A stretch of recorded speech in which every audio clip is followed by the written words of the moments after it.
Ladies and gentlemen, please be seated.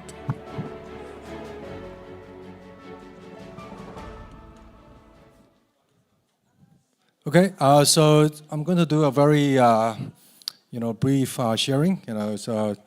Roni say, I have 5 minutes. But I understand there is already some delay, so I try to do that within 4 minutes. Okay, so presumably I'm talking about something called climate inequality.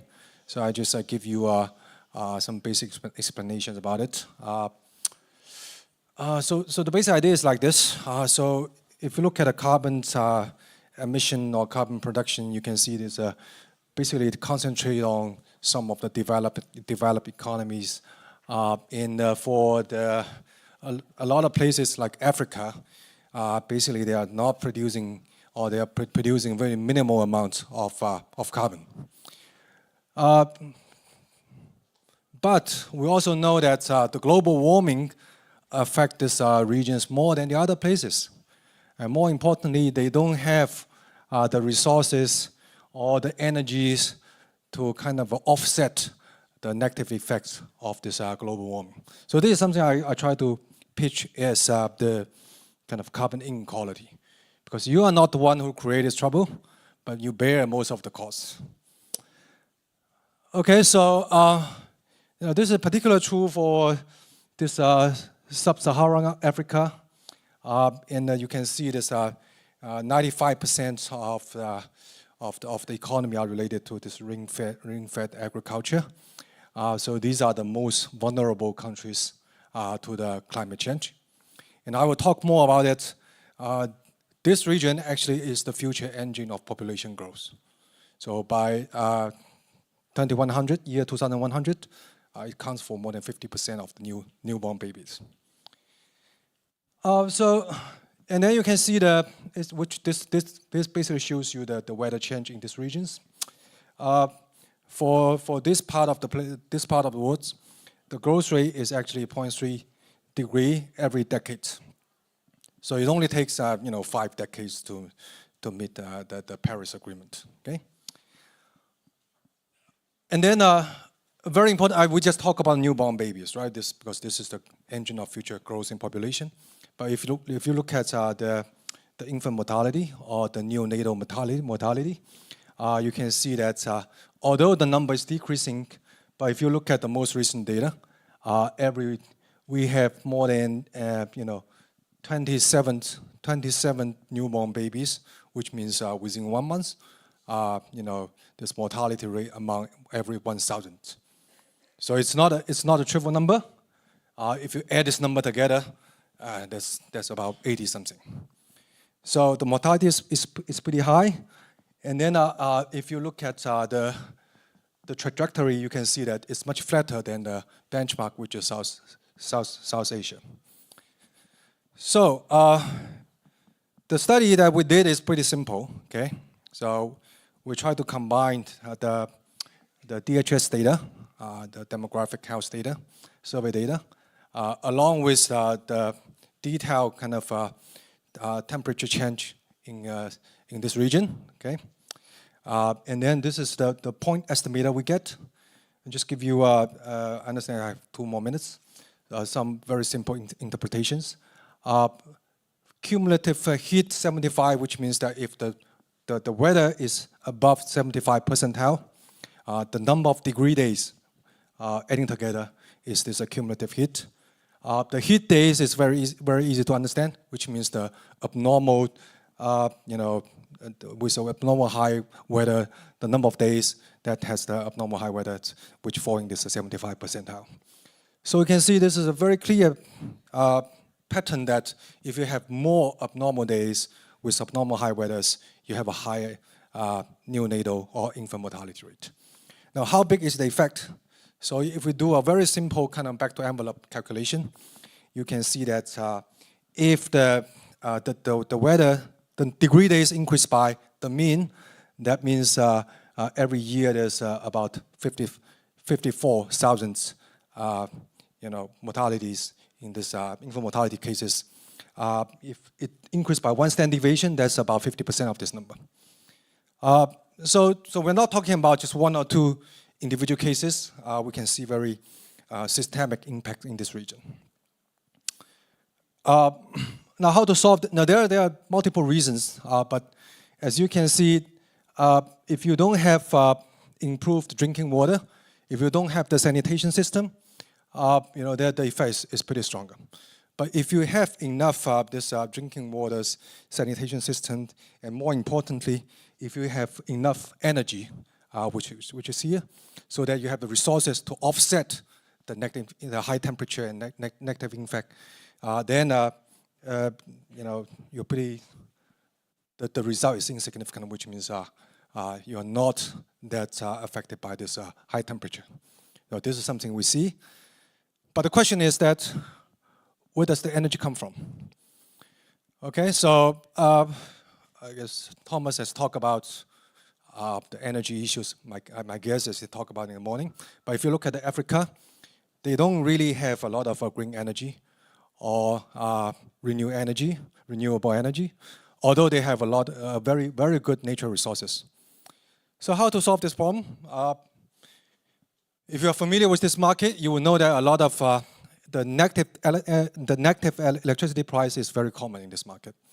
The reason is because you have excessive supply from time to time, especially when you have this, when you count on these natural resources. So, so there's a one recent study, which has been proposed by a paper in PNAS this year. So the basic idea is that, look, you can use the Bitcoin mining. You can use the Bitcoin miner as a virtual carrier. So what does that mean? So that means if you have excessive supply in energy, you can use this excessive energy to do Bitcoin mining. And then you can turn this into financial capital. Now, adding together, that means this can help increase the overall return of all these green energy projects. So in the end, you will have more capital flow into these green energy projects. And then, of course, more important thing is that all the Bitcoin that has been mined is a green Bitcoin, through this way. So, so how big is the effect? So I'm going to wrap up in half minutes. The effect is pretty big. So if you look at this number, that means if you use this kind of crypto asset as a virtual energy carrier, overall, I just quote one number, okay? Overall, you can increase the capacity by either wind is 140% or solar by 149%. I think I already explained the reason. And more importantly, you can see that the percentage of utilization rate also increased a lot. In some of the places, the utilization rate can increase almost to 100%. So what does that mean? So whenever you have energy, if you don't have demand, you can easily do crypto mining. Okay, so this is one kind of a potential solution that combine the traditional kind of green energy sectors along with the crypto sectors. And well, I don't know whether this is a solution, but at least this looks like feasible. So I hope to see some of this progress in this way, along this way in Hong Kong. So I'm trying to putting together two companies. One is one of the largest Bitcoin miner in the world, miner machine company in the world. The other one is one of the biggest offshore windmill company in the world. So hopefully they can work on something together. But this is something I just want to share with you. Okay, thank you very much. Thank you, Professor Lin. May I now invite Professor Lin Tse-Chun, Area Head of Finance, to deliver his presentation. Professor Lin, please.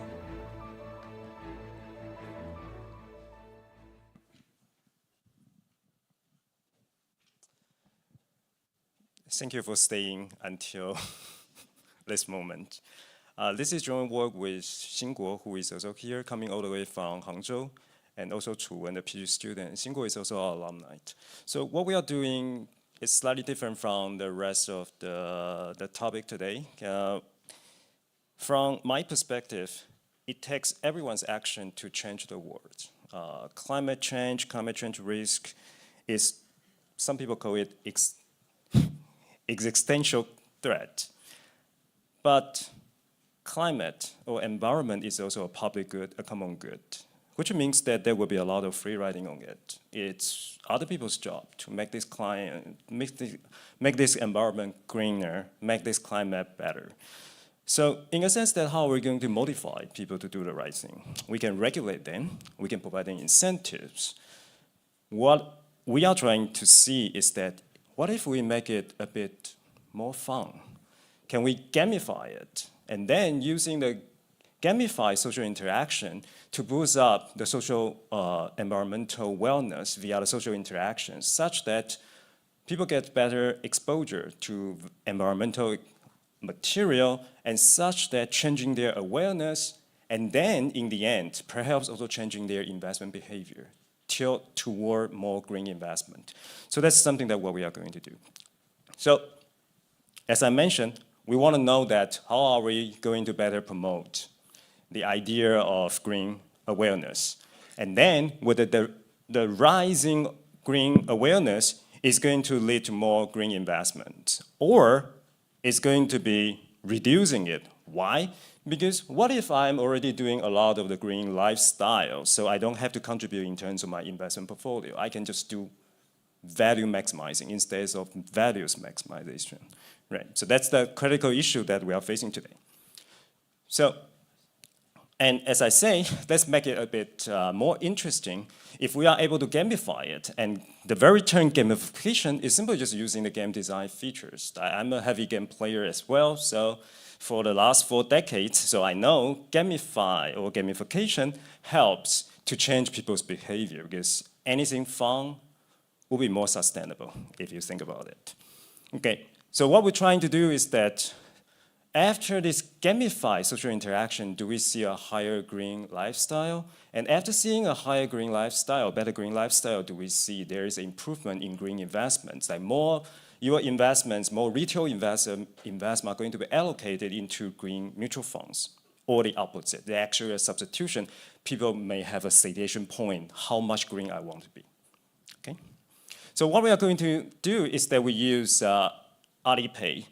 Within the Alipay, there is an app, mini app called Forest. So basically, if you sign up the green Forest, you will be able to produce green energies by green lifestyle. For example, if you take a bus, you are going to earn some green points. If you're not driving, you have a car, you upload your photo of your car with a mileage, showing that you actually have a car, but you decide not to drive to work. Okay, using alternative public transportations, you also gain green points. After getting green points, where is the gamification? Well, accumulating green energy points itself is already a feature of gamification. But the most interesting is that you can actually steal your friends' green points. Okay, so that's the interaction part. Like every morning when you wake up, you will be able to steal your friends' green points. And you also have to collect yours before being stolen by your friends. So that's the gamification, that's the social interaction. By doing this, hopefully, more green lifestyle can be encouraged because there is a social interaction in the gamified fashion. Okay, so if you are interested, you can go to Alipay and Forest to see in more detail. And then after accumulating the green points, what can you do? Well, you can use your green point to plant a real tree. And Forest, the foundation is going to do that for you. Or you can also do like preserving a land. So and Forest can also do that for you. So that's the real contribution to the environment.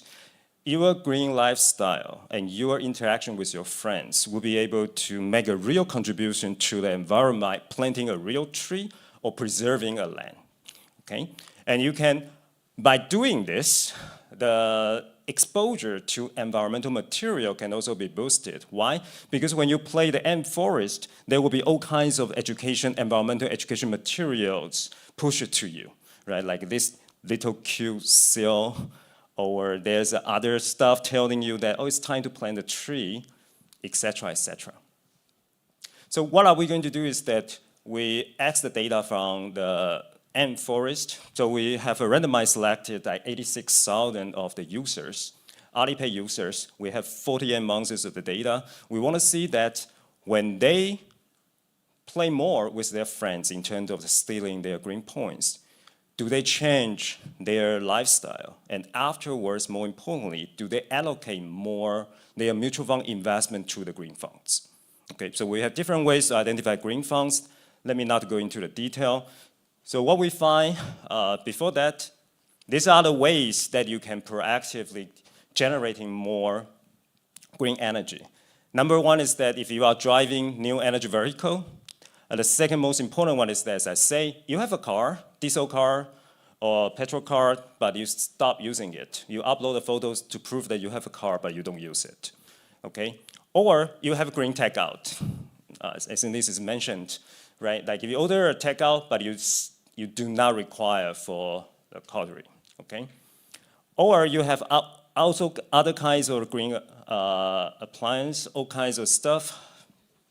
So these are the ways that you can proactively generating green points. So in a sense that this is green lifestyle. So what we do is that we look at your social interaction by either stealing or in the terms of the M4 robbing your friends' green points.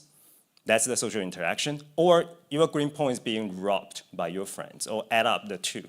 And then what we find is that this social interaction indeed leads to more green energy points generated.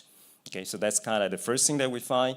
The second thing we find is that using this robbed or being robbed, or the sum of the two, this social interaction, do we see more like consciousness and then such that leading to higher green mutual fund holdings in terms of your portfolio?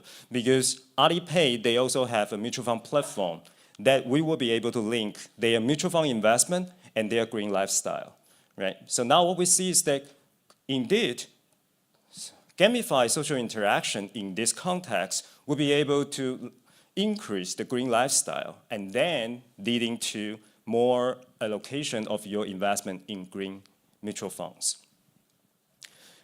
The other thing that we do to provide a little bit more causal, because we all know that correlation doesn't mean causality. So what we do is that to utilize a shock.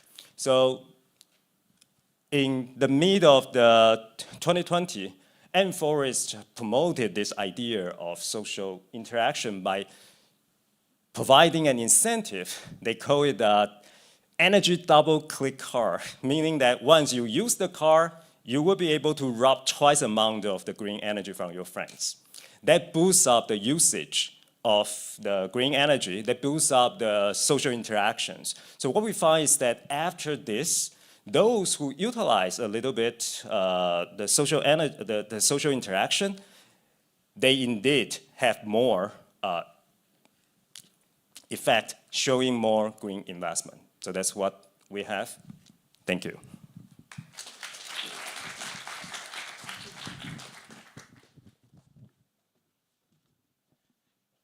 Thank you, Professor Ling.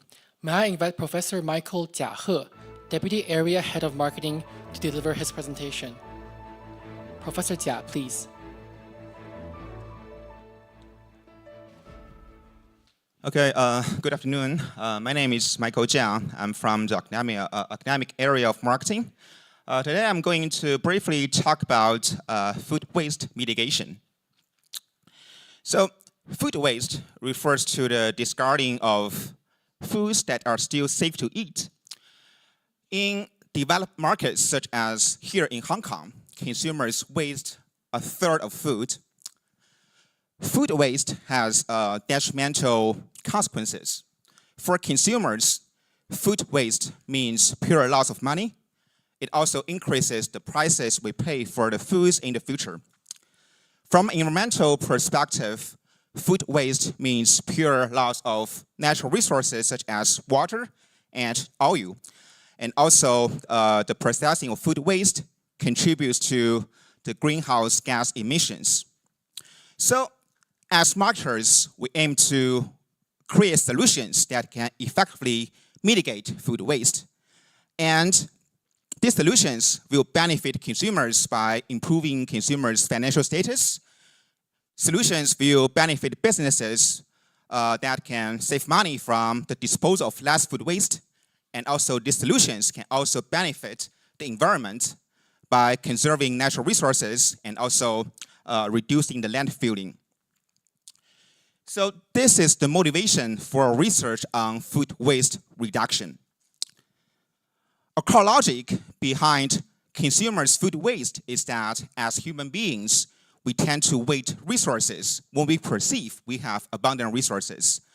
So based on this core logic, we created some easy to implement interventions, and also we tested these interventions in a field experiment conducted in a restaurant in mainland China. The first intervention we created to reduce food waste is to serve food on a larger plate. As you can see here, when the same amount of food is served on a larger plate compared to on a small plate, the food looks lesser. In this case, consumers perceive they have fewer resources and therefore they are less likely to waste. In our study period, simply serving food on a larger plate reduced food waste by 11%. Another solution we created is through the slogans we can put on the promotional materials for the dishes provided by the restaurant. So we can see here, so here we provide two versions of promotional materials for the foods for the noodle provided by the restaurant. One version is highlighting the keywords I, enjoy. The other version highlighting the keywords we and sharing. When we highlighted the keywords we and sharing, consumers were reminded that they may need to save some resources so that they can share the resources with other people when those people may need their help. So as a result, they tend to save more resources for potential sharing in the future.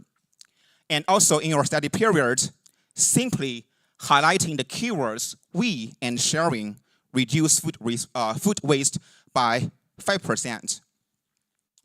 So you may check the QR code if you would like to know more results and more details for the studies that we conducted. Just to wrap up, our experiment suggests that the restaurant can effectively reduce food waste by serving foods on larger plates and also by highlighting keywords such as we and sharing in the surrounding.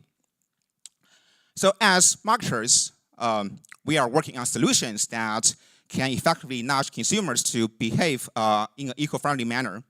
And also we look forward to collaborating with businesses, NGOs, and also policymakers for this important pursuit. Okay, thank you so much. Yeah.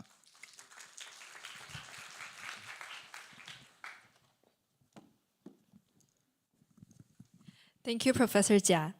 May I invite Professor Bonnie Hayden Chen, Associate Professor of Management and Strategy, to deliver her presentation? Professor Chen, please.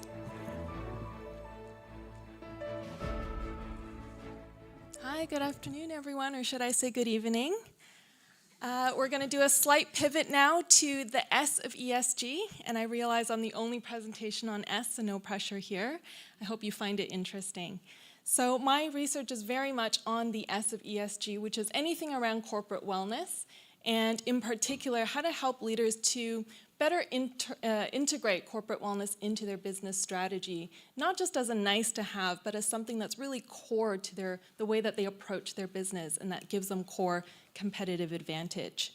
So some of the work that I'd like to present to you today is based on my book, The Return on Kindness, that was released in November of 2023.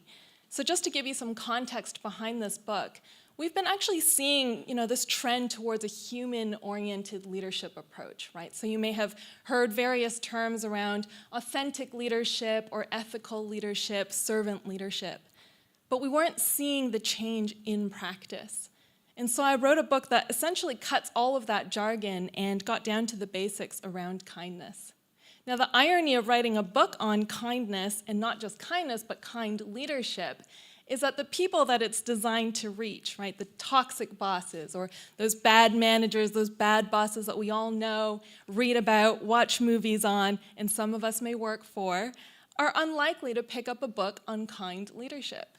And so the return on kindness, or the ROK, is really this play on ROI, because the book really just unpacks all of the data, the science behind what are the benefits of kind leadership on people and on firms. So let's talk kindness. What are the benefits of kindness to you? Kindness makes you happy, and by extension, being unkind makes you unhappy. Kindness has benefits not just on your mental health, but on your physical health. Kindness has been shown to be not just a viable, but a powerful way for people to earn respect and status. So speaking about what are the implications of S on business, that's really a core application. And finally, this is perhaps one that my students find the most fascinating, which is that kindness is perceived to be beautiful, sexy, and one of the most attractive traits in a romantic partner. What is the ROK on organizations? This is quite some powerful research because it's based on meta-analyses, which essentially takes all of the body of work that has been done on that same topic and accumulates it to form a true effect size.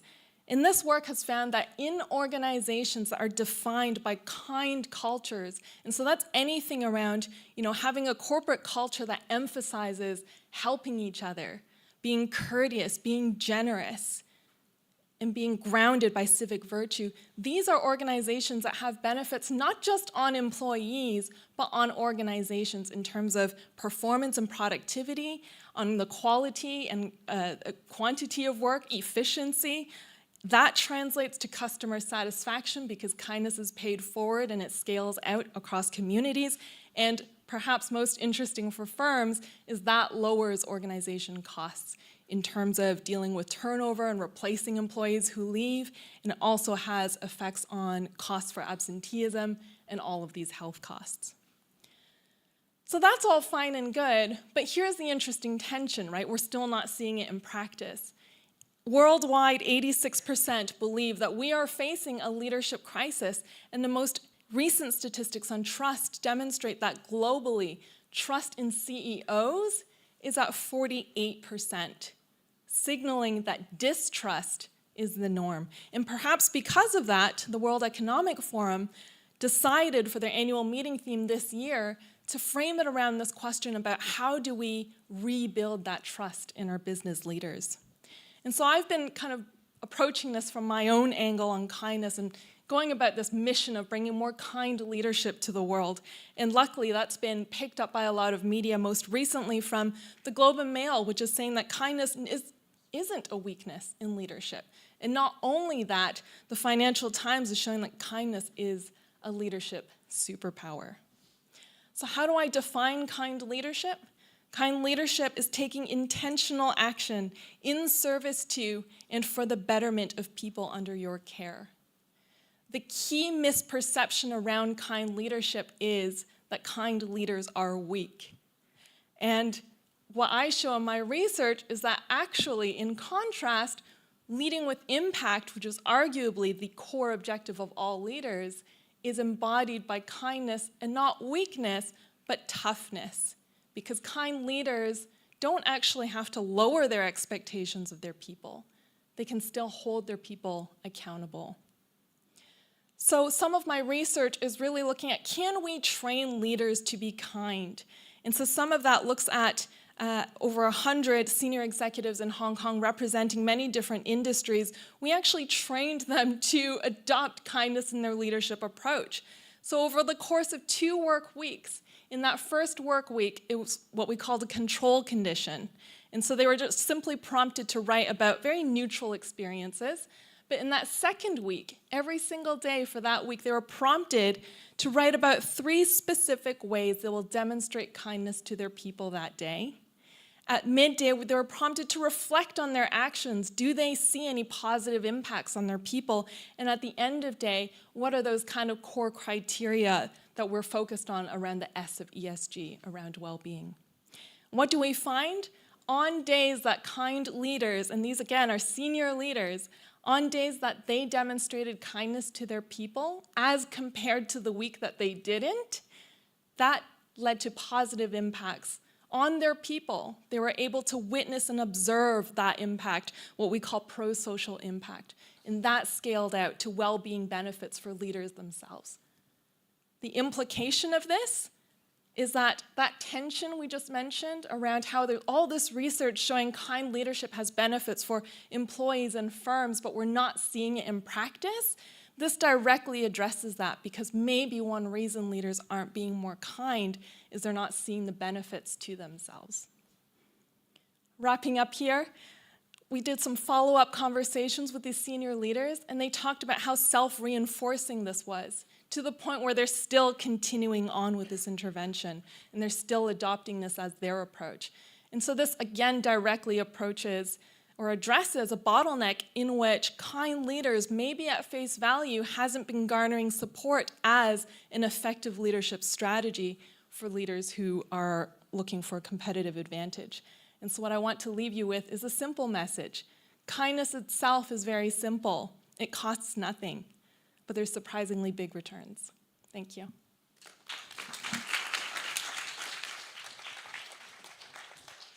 Thank you, Professor Chen. May I invite Professor Dunhong, Assistant Professor of Finance, to deliver her presentation? Professor Jing, please. So thank you very much, and thank you all for coming and staying. So different to all the presentations, I've got a theory project here about the green activism and insincere proxy voting. So for theory, unfortunately, it's always less interesting and harder, but I will try to deliver the message without any data and equations. Okay, so what is green activism? If you think of these green activisms, they are put up by proposers like hedge fund activists, call for the concrete change in corporate policies. And these corporate policies will affect the shareholder utility through channels other than financial value, and here specifically ESG channels. Okay, so if you think of the example of ExxonMobil in 2021, there is a hedge fund called Engine Number 1 who successfully put up a proposal and secured 3 green board seats for ExxonMobil while only holding 0.02% of the shares in the company. So Engine Number 1 managed to do this because they used newspapers, social media to put pressure on the institutional investors like BlackRock to vote for them. In contrast, this year, there is another hedge fund called Follow This, again, put a proposal for ExxonMobil calling for reducing the carbon emissions. But this time, this hedge fund is unlucky. They got sued by ExxonMobil to be forced to withdraw their proposals. And we can see that, interestingly, after withdrawing the proposal, the share price of ExxonMobil actually went up a little bit. Okay, so these examples actually tell us the information that first, these green activisms are not always successful. And second, these proposals could sometimes be socially beneficial but financially costly. So we ask the questions, how are these activist investors aim to determine these corporate policies? And then how are these policies actually being voted by these shareholders after they are submitted by the green activists? So to answer these questions, we first need to know who are the voters for these proposals. In practice, we can see that the largest share blocks of the public firms actually held by large, diversified institutional investors. We call them universal owners. These guys, they vote about 45% of the S&P 500 firms, and among them, the big three, the Vanguard, BlackRock, State Street, they already vote around 25% of all the firms. Okay, other than these guys, we also have the undiversified block holders. You can think of them as the families, management team, hedge funds of the firm. And these guys, they only own dominant blocks in less than 5% of all the firms, and their shareholding is also declining over time. All these owners we've discussed, they almost always cast vote in this proxy advisory game. Other than these guys, we also have the small atomistic investors. You can think of them as the retail account. Okay, so these retail accounts are different. They are only less than 10% of total shares, and only 11% of these accounts usually really vote. Okay, so who are the proposers on the other hand? In practice, you can think of the hedge fund activists like Bluebell Capital, TCI, Engine Number 1, DE Shaw, etc. And they are usually small cap funds. And at the same time, they usually hold very small holdings in the target company as compared to the other block holders. So they put up proposals calling for concrete change in corporate policies, board composition, etc. But unfortunately, from the data, we can see that many proposals are being advanced by these guys, but only few passes. Okay. So if we look at this figure here, that means our question now becomes, how are these corporate policies actually determined when they are put up by the activist, which is the red part in this figure, very, very small, and voted by the blue and green part, all the universal owners, right? So how are these corporate policies being determined when the voting guys are the large strategic guys? Okay, so how to bring this into the model? In the model, we allow the universal owners to share the same green preference as the activists. That means they are willing to accept some further value reduction to further the ESG goals. But in a lot of the case, we think these universal owners are unlikely to have these type of ESG preference. They may not care about ESG at all, but in this case, their career concern could largely offset the financial effect engendered by the past failure of the proposal. You can think of them as investor withdrawal of the funds, say the sanctions imposed by state governments. Actually, because their votes on the proposal are publicly observable, these investor catering behavior has been widely documented in empirical literature. So they may not care about the single firm value going up or down in their entire pool, but they are worried about the reputational concerns brought by voting against such type of proposal. So that means in this paper, we try to model two phases. The first phase is the activism phase. That means there will be hedge fund activists investing in a target firm, acquiring a shareholder right, and then factoring the likelihood of passing the proposal to attempt this campaign. And the second phase is the voting phase. That means we model the struggle for control between different types of shareholders. So as we said before, we have the green owners, we have the brown owners. The detailed type could be time varying and unknown to public. But what we can do is we give a probability of each owner being green. So we term this green sentiment. This could, of course, vary across different owners, and this is public information. Another important public information is the reputational cost. So we assume each owner, when voting against the proposal, will incur some reputational cost. So that means as a brown guy, for instance, I'm a brown owner, then I will want the proposal to fail, but I don't want to vote it down myself to reveal I'm actually a brown guy. I want to hide this information from the public. Okay. The problem is that as a universal owner, I don't know which other owners are brown. That will trigger strategic voting behavior. That means if the proposal will pass or fail regardless of my vote, of course I will vote insincerely to pretend I'm a green guy. But if my votes are pivotal, then I will vote sincerely to defeat the proposal. Okay, so this leads to some interesting findings in the theory project that first, as a good news, even if the green sentiment, the probability of being green is very low and the reputational cost is very small, we still get some positive probability for the green proposal to pass. Okay. However, the bad news is we do see if we run a simulation, a lot of proposals are put up, but only few passes in this case.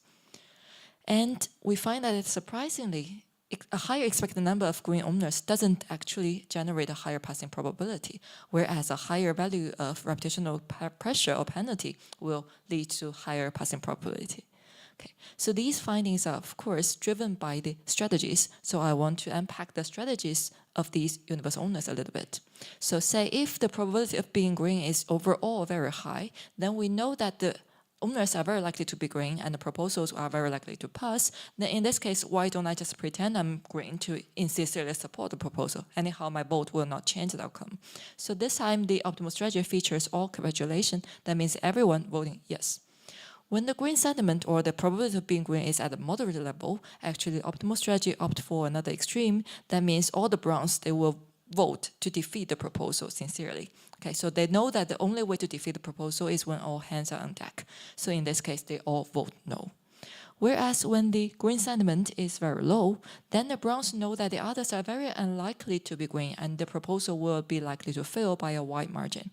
Then in this case, it's interesting because we don't actually need all of them to defeat, but only need enough of the owners to defeat the proposal. So in this case, we will have the ones with the highest reputational concern to insincerely support the proposal and the rest of them defeat. So the optimal strategy features the partial resistance. This is also the case when we overall see the green sentiment being low and a higher expected number of green owners will not actually lead to a higher passing probability.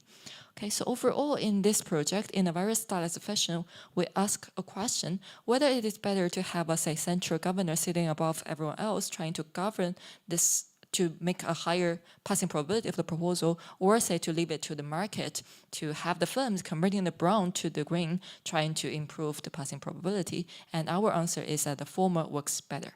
Okay, I'm going to stop here and thank you very much.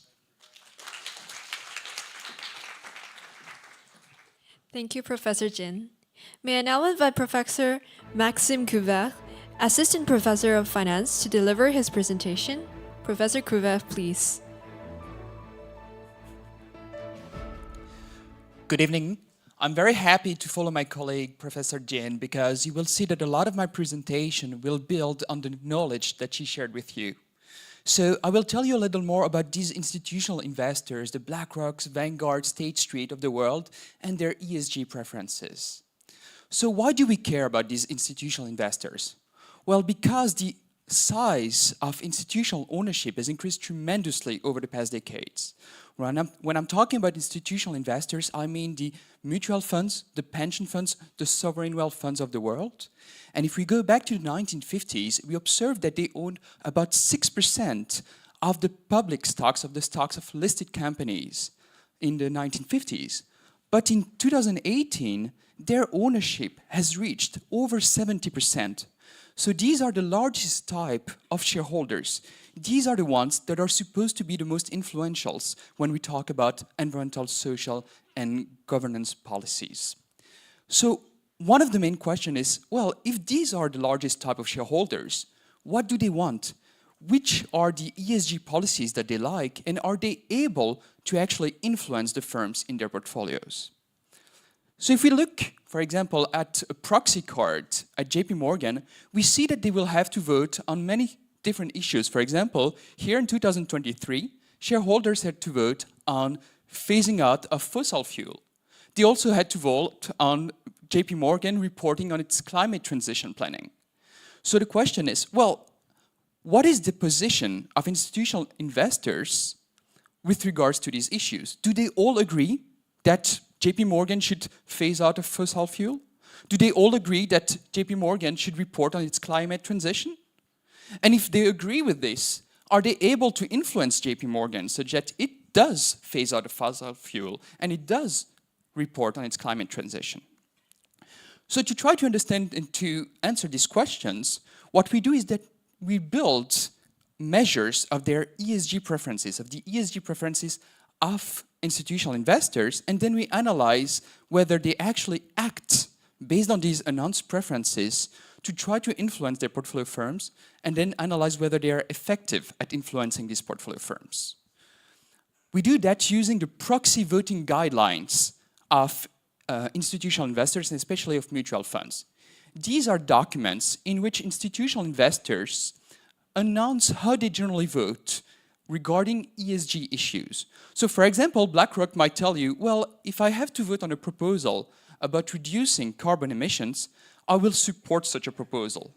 But if I have to vote on a proposal about banning animal testing at pharmaceutical companies, I will oppose such proposals. And so they really describe how they vote for the most common ESG issues. And what we do is that we collect these proxy voting guidelines for a sample of the largest mutual fund families in the world. So these are the BlackRock, State Street, Vanguard of the world. And from these documents, we really look at the different items that they talk about. For example, here we have JP Morgan, which says that if they have to vote for board director elections at boards that doesn't have enough women on the board, well, they will vote against the board of directors because they think that they should have some minimum gender quota. Okay? Or we have Bernstein that says, if we have to vote on carbon emissions reporting, we will support the proposals that request companies to publish carbon emissions.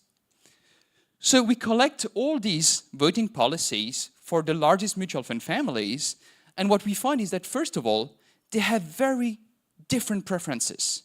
Some mutual fund families are very supportive of environmental, social, and governance issues, and some families believe that management should deal with these issues, that it is not their role as shareholders to have an impact on these issues. This is what management of the companies should do. Okay?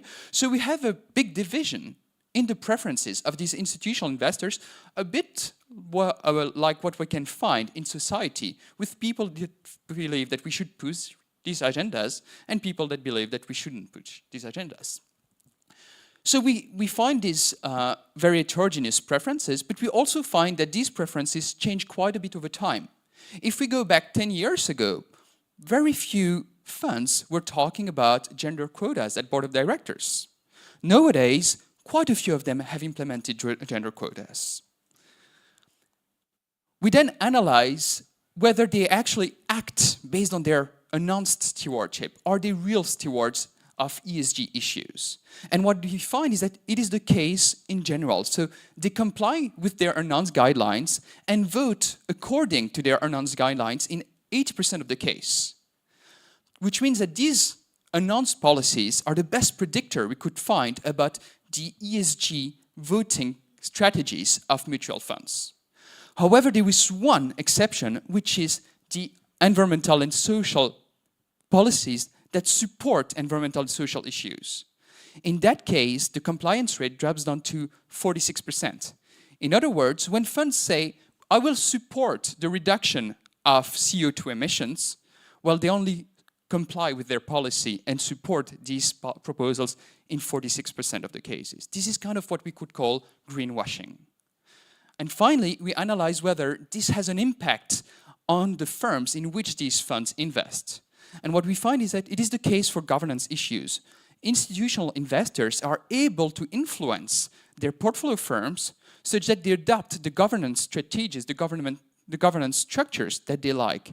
However, when it comes to environmental and social issues, we do not find any impact. And that's not really surprising because I just told you that these guys, well, they tend to announce that they are much more friendly towards environmental and social issues than what they really are. So this is one of the adverse impact of greenwashing. Because they are saying that they do a lot, but they actually don't do a lot, well, they don't really have any impact. Okay, that's what I had to tell you about institutional investors. Thank you.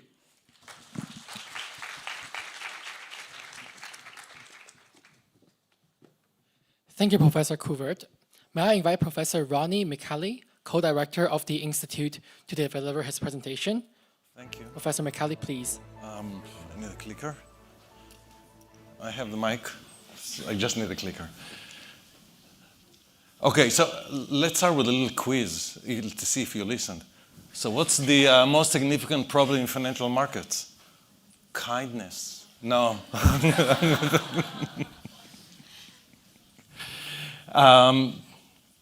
How to align incentives. Okay, it's not only financial markets, but probably also in our private life at the university. I'm sure Hongbin will agree with me that incentive and contracts are, of course, and kindness are critically important. So that's actually what we're going to look at. We're going to look at it in the context of today's conference, the environmental and social targets, implicit versus explicit contracting in executive pay. Okay, so we know that also executives are being influenced by incentives, like all of us. This paper is together with Thomas and Megan, that also is, and that is over there. So sort of what do we do here? This is just sort of illustration of what we see practically in all corporation, at least in the US, the large corporation, which is we see that the payout of managers are tied directly actually to their performance, whether it's sales, ROE, stock return, etc. And this is what you see here. We speculate, I think reasonably, that sort of if we're going to see the same thing for ES, for environmental and social, it also might have an impact if we really see that corporations are doing that. And sort of we see sort of like Max, we also look around and see also what mutual funds are saying. And you see here, for example, in other funds, Allianz vote against European companies that fail to link pay to ESG. I love this quote, okay, because this is going to lead us also. This quote is basically saying, one of my biggest fears about this sort of stampede toward including ESG target in executive pay is that it's likely to just lead to more pay and not more ESG. And that's sort of a real fear, and we're going to try to disentangle to see whether it's the case. So indeed what we see, that there are really two types of contract, the floppy contract and the contract that are more exact and direct, the explicit contract. And this is just two examples of this. Okay, one example is from Excel Energy. You see very specific payoff to managers as a function of the CO2 reduction. Okay. On the other hand, with Apple, basically they're saying, based on compensation committee evaluation. So you see that this basically, they leave all the discretion to them. Example of implicit contract and explicit contract.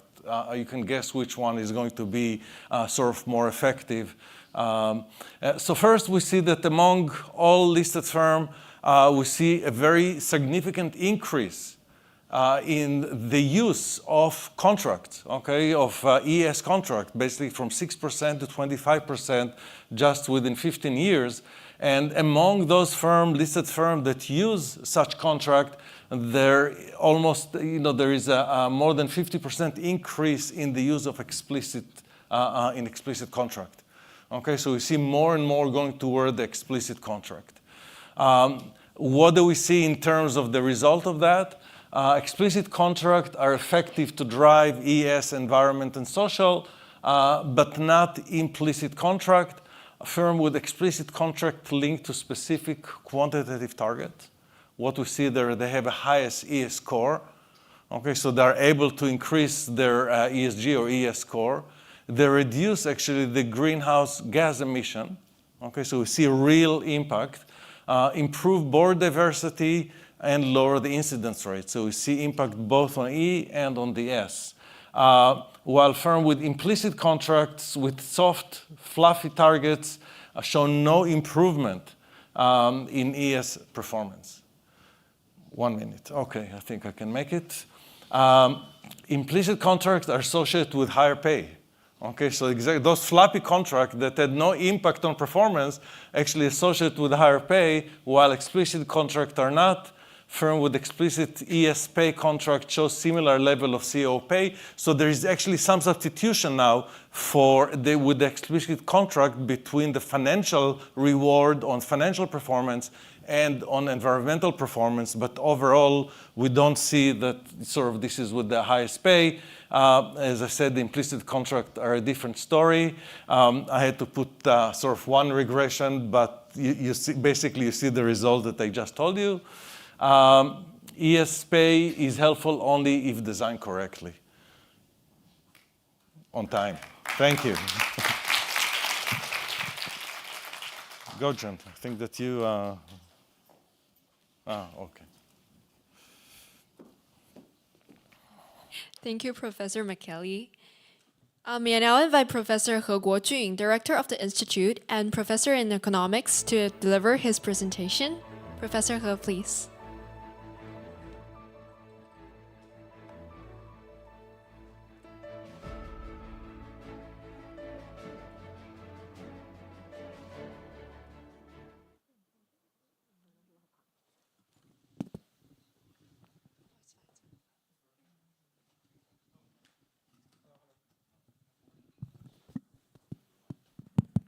Now it's working. Okay, so last presentation. Okay, so thanks for those staying to the evening. Okay, so I'm going to talk about what I call actionable ESG. That is, how can we identify cost-effective actions or strategies within a company to advance social progresses. So the broad question that's embedded in this talk is that there are so many dimensions that you can invest, right? So in some dimensions, firms are happy to do that because they bring revenue. But in other dimensions, firms are going to view them more as a cost or to kind of comply to regulatory pressures. And then along all those dimensions, how can firms choose what they should emphasize? That's what I want to talk about. So the basic idea is that you can use experiments to figure out the most cost-effective ways to some objective you have. You can try to do that. Say I want to increase my ESG rating, right? Or I can just want to emphasize or increase my social impacts. And then when you have guided experiments that helps you to generate measurable impacts along the actionable items or interventions you design. So I'm going to talk about 3 studies, each just 2 slides, to highlight those experiments that I work with respectively companies, NGOs, and also the government that separately, respectively trying to emphasize environmental issues, social issues, and the government issues. The first experiments, I think many people probably have heard of this study. We work with Alibaba and try to reduce the use of single-use cutleries. The idea is really simple. We designed this nudge in which you basically change the default choice to be no cutlery. And then we want to see how this default change is going to impact individuals' behaviors. It turns out this is quite effective. It's basically zero-cost thing to do, right? So you just maybe engineer to work for 2 hours, you can change the entire platform. And that is able to reduce no cutlery orders by increase that number by 20%. Previously, basically people don't have this option, but no one chooses this option. But as long as you make it the default, and all of a sudden people choose it, and they stick to it, right? It's not the case they mistakenly kind of click the button, but it's actually people like this idea.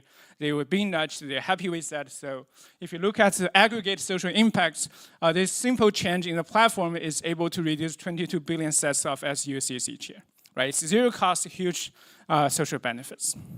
The second story is where we work with an NGO in China. We recruited a lot of volunteers in which those volunteers are basically looking at those platforms in which they have real-time emission data. So they can identify which firms are violating emission standards. Right? What we do is that we try to encourage those volunteers basically to submit or post complaints about the firms nearby that were violating emission standards on social media. They can also do that through other dimensions, like sending private messages and other things. We managed to monitor more than 25,000 large Chinese polluting firms in real time for 8 months. We filed more than 3,000 appeals and complaints to local regulators, and we will just take a look at how this public participation mattered, whether it's going to make any difference. It turns out this is extremely effective. Right? So if you look at the violation rate, if those companies were publicly kind of complained on social media, in the future, the probability that they commit another violation reduced by 62%. It's just a really simple message. In comparison, if you do it privately, sending messages, calling the regulator is not going to be as effective, right? So this public pressure really matters. And if you look at the emission levels, it's the same, right? Basically, firms actually try to really turn on their abatement equipment, trying to comply with the standards, so they are able to reduce SO2 and the COD emission concentrations. And if you think about the scale of the experiment, it's national, right? All the polluting factories were under our experiment. We managed to improve China's environmental quality in 2020 just from this 20-something student volunteers, right? We're able to improve China's overall water and air quality. Again, I think this is extremely cost-effective way to generate social impacts actually make a difference. The last paper is also published in AER, in which we work with governments. What we do is that within the government, there always this problem saying, not just the government, okay, also for a lot of large organizations, the subordinates really try very hard just pleasing their bosses rather than work on tasks that would be benefit to the organization. Right? We call them influence activities. Right? So what we do in this study is basically for those entry-level civil servants in which we work with those governments. And for those entry-level civil servants, when they were recruited, they are going to be kind of work for 2 years temporarily.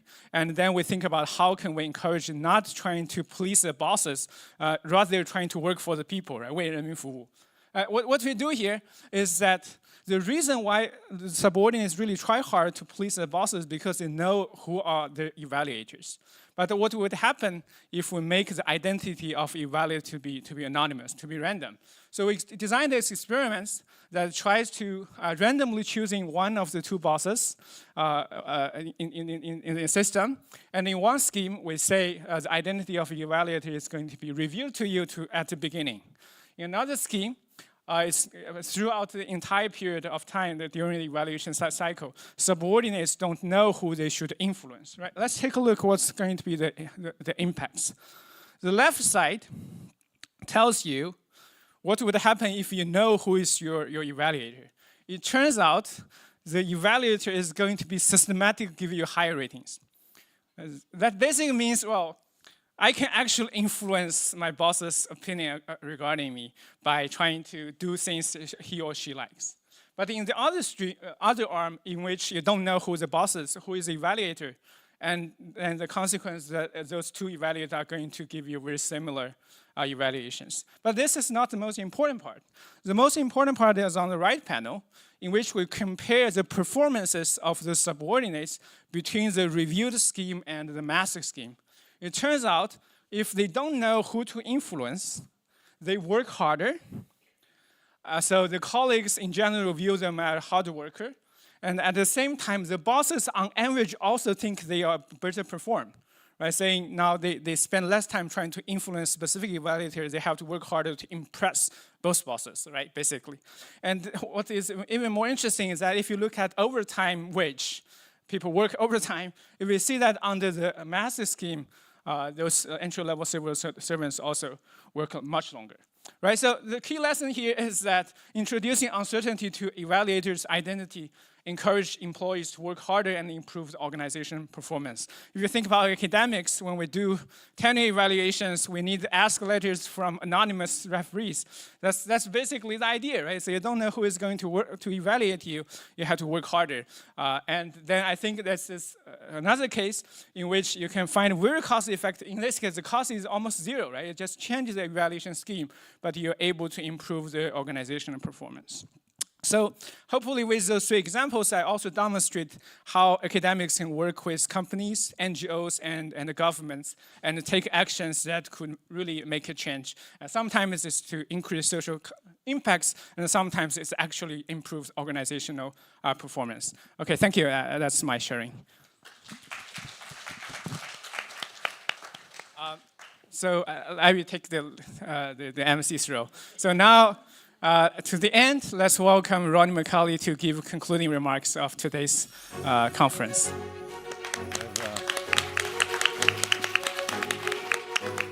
That was a long day. So first, and probably the most important, is actually to thank all the people that worked for the last 3 months on this event. It seemed like it was amazingly smooth, but it didn't just happen. So Yolanda and her team, thank you very much. And Daniel, that, sort of really, he's the real conductor here. Thank you very much.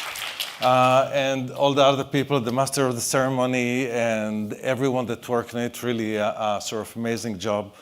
And again, I want to thank Hong Bing, because really he sort of initiated the idea, support us throughout, and continue to support it. And we're going to ask him for a lot of money, so please thank him for that. And of course, Guojun, that is really a pleasure to work with. Thank you, Guojun.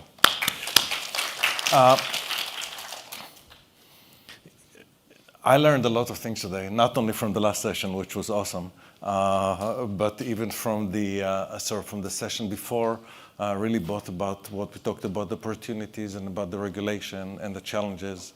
In a way, I mean, like, if I have one point where I may sort of differ a little bit from the sentiment, the sentiment at the end of the day was, everything is like, we're almost there. Okay, we almost solved the problem of sustainability and sort of carbon emission. Give us just a few more years and the government will arrange everything. I'm not sure that's the case. Actually, I'm pretty sure that's not the case. And the task at a very micro level of what we are doing here is really trying to continue to push society, whether it's investor or consumer and corporations, toward this direction with the little impact that we may have globally, but still we believe that we can have globally, and actually with the forces that all of you have seen, you've seen also only the tip of the iceberg in the last session. I really think that we can create an institute that is going to be not only the leader in Asia, but actually one of the leading institutes in the world in terms of sustainability and in terms of the social impact. But we will not be able to do it without you. So hopefully all of us sort of will put a hand and push us forward. And really thank you very, very much for everything.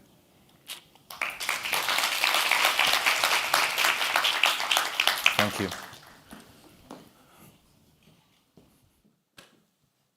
Thank you, Professor MICHAELY. Ladies and gentlemen, this concludes our inaugural ESG forum today. On behalf of the Institute, I would like to express our gratitude for your participation and contributions throughout the day. Before you leave, please remember to return your simultaneous interpretation devices and name badges to our staff at the exits. We hope that you have enjoyed your time with us as much as we have enjoyed having you here. We look forward to seeing you at future events. Thank you and see you next time.